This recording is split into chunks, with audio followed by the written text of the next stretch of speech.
नमस्कार, मैं chief editor anti corruption India news से आज उत्तर प्रदेश से कानपुर में मौजूद हूँ। और जिस तरह एंटी करप्शन की टैगलाइन है, भ्रष्टाचार जुर्म के खिलाफ हर पल आपके साथ। आज जो पीड़ित हमारे बीच में है, मैं इनसे जानना चाहूँगा इनका क्या प्रकरण है और इनसे बात करता हूँ। जिस तरह पता चला था कोई भ्रष्टाचार का मामला है, वो किस तरह भ्रष्टाचार है, वो किस तरह भ्रष्टाचार से अवगत कराना चाहते हैं, मैं इनसे ही जान लेता हूँ। आपका क्या नाम है? मेरा नाम एडवोकेट रिजवान अली खान है। ये एडवोकेट रिजवान अली खान साहब हैं और इनसे मैं पूछता हूँ इनके साथ क्या ट्रेजेडी हुई है, किस तरह का भ्रष्टाचार है जिसको ये अवगत कराना चाहते हैं हमारे चैनल के माध्यम से। मैं इनसे ही जानता हूँ क्या प्रकरण, क्या मामला है। देखिए, मेरे एक चचा थे, रईस अली खान, जिनका निधन दिनांक 19/5/2024 को हो गया था।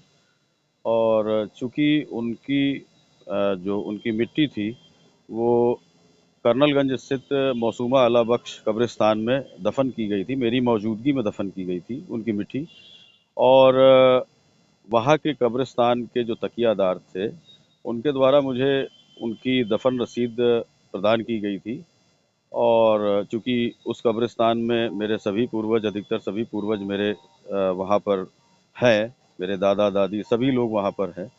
और इसके साथ ही साथ अभी कुछ दिनों पहले मुझे ये ज्ञात हुआ कि स्वर्गीय रईस अली खां, जो चचा थे मेरे, उनकी सगी बड़ी बहन सईदा बेगम, उनके लड़का जो है अमीज़, अब्दुल अमीज़ खान, जो कि रिश्ते में रईस अली खां का भांजा लगता है, उसने एक षड्यंत्र के तहत, साजिश के तहत और एक कूट रचना करते हुए विधि विरुद्ध ढंग से उनका एक फर्जी दफन, स्वर्गीय रईस अली खां का एक फर्जी दफन प्रमाण पत्र मतलब बनवा लिया। फर्जी मृत्यु सर्टिफिकेट एक बनवा लिया। आपका कहना है वो तकियादार जो भी था मुस्लिम कब्रिस्तान का, उसके द्वारा। और ये बताइए कि जब आपको एक रसीद प्रोवाइड हो गई, दूसरी रसीद उसको कैसे प्रोवाइड हो गई? देखिए, ये तो एक जांच का विषय है। और चूंकि जहाँ तक मुझे जानकारी है कि जब मुर्दा दफन किया जाता है कहीं पर भी हो, तो उसका जो ब्लड का जो खून का रिश्ता होता है, उसी को ही तकिएदार द्वारा, कब्रिस्तान द्वारा उसको रसीद प्रदान की जाती है। और चूंकि ये प्रकरण मुस्लिम कब्रिस्तान रजिस्टर्ड कमेटी, जो ईदगाह है उसके सामने जो बेना झाबर वाली रोड है, वहाँ का मामला है, जहाँ पर रईस अली खां दफन ही नहीं हुए थे, ना ही उनकी वहाँ पर कब्र मौजूद है। और उनके भांजे अमीज़ ने वहाँ से छल कपट पूर्वक या विधि विरुद्ध ढंग से, जैसे भी हो, उसने एक फर्जी मृत्यु प्रमाण पत्र, दफन की रसीद वहाँ से प्राप्त करी।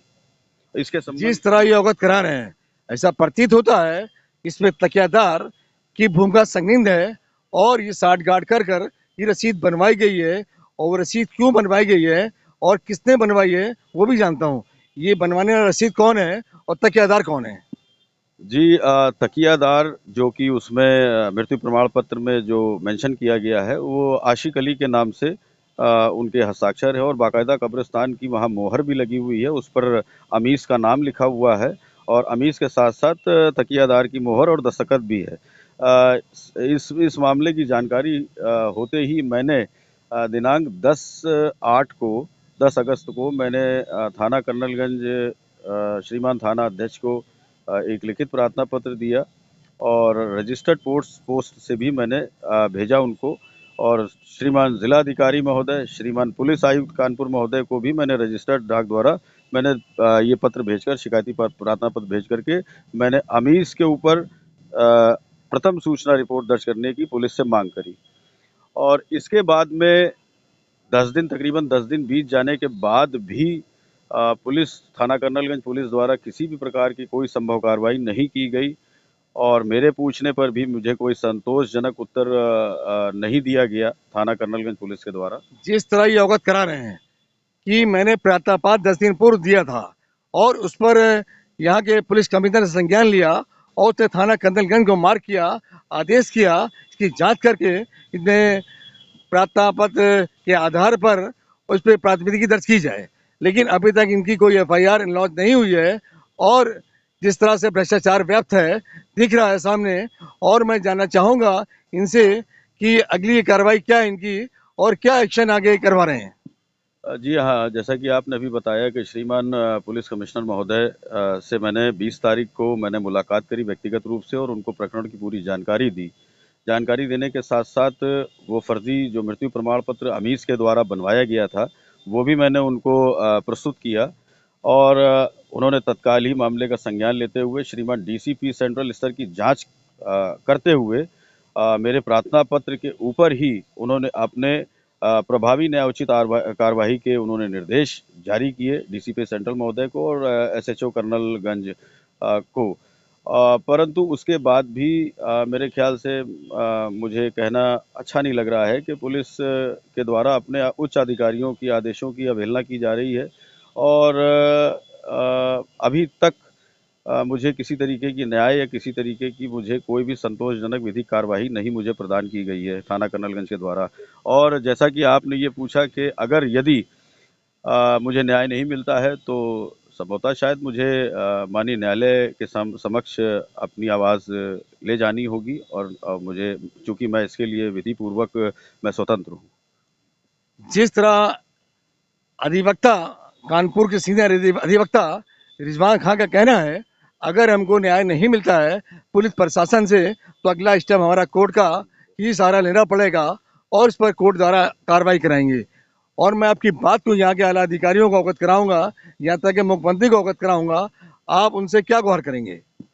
देखिए, मेरा विनम्र निवेदन है जिला प्रशासन से, कानपुर जिला प्रशासन से, श्रीमान पुलिस आयुक्त, श्रीमान जिलाधिकारी महोदय और जो भी आला अधिकारी मौजूद हैं कानपुर में, इसके साथ-साथ माननीय मुख्यमंत्री जी से भी मेरा एक विनम्र अनुरोध है कि मेरे साथ किसी भी समय कोई भी अप्रिय घटना या गंभीर घटना घटित हो सकती है क्योंकि मुझे आरोपियों द्वारा प्रार्थना पत्र अपना वापस लेने के नाजायज़ दबाव बनाए जा रहे हैं, विधि विरुद्ध तरीके से मेरे ऊपर नाजायज़ दबाव बन रहे हैं और मुझे ये आभास है कि कभी भी किसी समय मेरे साथ कोई भी घटना घटित हो सकती है, जिसके लिए मैं आपसे ये प्रार्थना करना चाहूँगा कि तत्काल ही प्रभावी न्यायोचित कार्यवाही करके और जो भी इसमें आरोपी है अमीज़, इस पर प्रथम सूचना रिपोर्ट दर्ज की जाए और मुझे न्याय दिया जाए। जिस तरह अधिवक्ता न्याय की गुहार लगा रहे हैं रिजवान जी, और इनका कहना है कि मेरी इस कार्रवाई से कुछ लोग डरे हुए हैं और उन्हें खतरा महसूस हो रहा है कि कोई कार्रवाई एक्शन में ना आ जाए जिससे उनको जेल जाना पड़े क्योंकि भ्रष्टाचार का मामला है। और इनको धमकियां भी मिल रही है कि अपनी एप्लीकेशन अपना केस वापस ले लें। लेकिन इनका कहना है मैं न्याय के लिए लड़ता हूँ और न्याय के लिए लड़ूंगा। और मैं इनकी बात को यहाँ के आला अधिकारियों को अवगत कराऊंगा ताकि वो संज्ञान लें और इनको इंसाफ मिले। और मैं वहाँ भी चलूँगा और मैं देखता हूँ वो तकियादार जिसने फर्जी रसीद प्रोवाइड कराई है अमीज खां को, मैं उससे भी बात करना चाहूँगा और उससे भी बात करता हूँ। आइए कैमरामैन साहब चलते हैं। अब मैं उस स्थान पे आ चुका हूँ जहाँ पे कब्रिस्तान उपस्थित है। ये आपका अवामी मुस्लिम कब्रिस्तान कमेटी। अब मैं उस तकियादार से बात करूँगा जिसने फर्जी रसीद प्रोवाइड कराई है, मैं जिसकी शिकायत पर मैं आज जांच करने आया हूँ। आइए कैमरामैन साहब चलते हैं और जानकारी करते हैं उस तकियादार से जिसने फर्जी रसीद प्रोवाइड कराई है। आइए मैं उनसे मिलता हूँ। आइए अंदर मैं देखता हूँ कि वो कौन तकियादार है इसने रसीद नकली बनाकर उसको दी है। अब मैं कब्रिस्तान के अंदर आ चुका हूँ। यहाँ के तकियादार से मैं बात कर रहा हूँ और पूछता हूँ जो हमारे बीच में ये तकियादार हैं, ये तकियादार के रिश्तेदार हैं। आपका क्या नाम है? मोहम्मद नाजिम। मोहम्मद नाजिम जी, ये बताइए कि यहाँ के तकियादार कौन है? मेरे वालिद हैं आशिक अली। आपके वालिद आशिक अली हैं। यहाँ के वो कहाँ इस टाइम? वो इस टाइम जो है बीमार हैं तो उनका भी इलाज हुआ था तो वो अब बड़े वाले भाई के यहाँ है। इनका कहना है कि जो तकियादार हैं उनका इलाज हो रहा है, वो यहाँ पर मौजूद नहीं है, वो इनके बड़े भाई के घर पे हैं। तो इसलिए ये मैं इनसे ही जानकारी ले रहा हूँ। इनको इस प्रकार की जानकारी है, मैं इनसे ही जानकारी कर लेता हूँ। मैं ये आपसे एक जानकारी चाहता हूँ कि जिस तरह यहाँ से एक हमारे कंप्लेन आई है कि ये जो मुस्लिम कब्रिस्तान आपका है इस कब्रिस्तान की एक रसीद फर्जी बन गई है, जबकि मुर्दा यहाँ पर दफन नहीं हुआ है और मुर्दा दूसरे कब्रिस्तान में है और रसीद आपने बना दी। इसका क्या कारण है? इसका कारण ये है कि वो मेरे यहाँ उस दिन 4 मिट्टी आई थी चमनगंज की, जिस दिन का इनका वाक़िया है।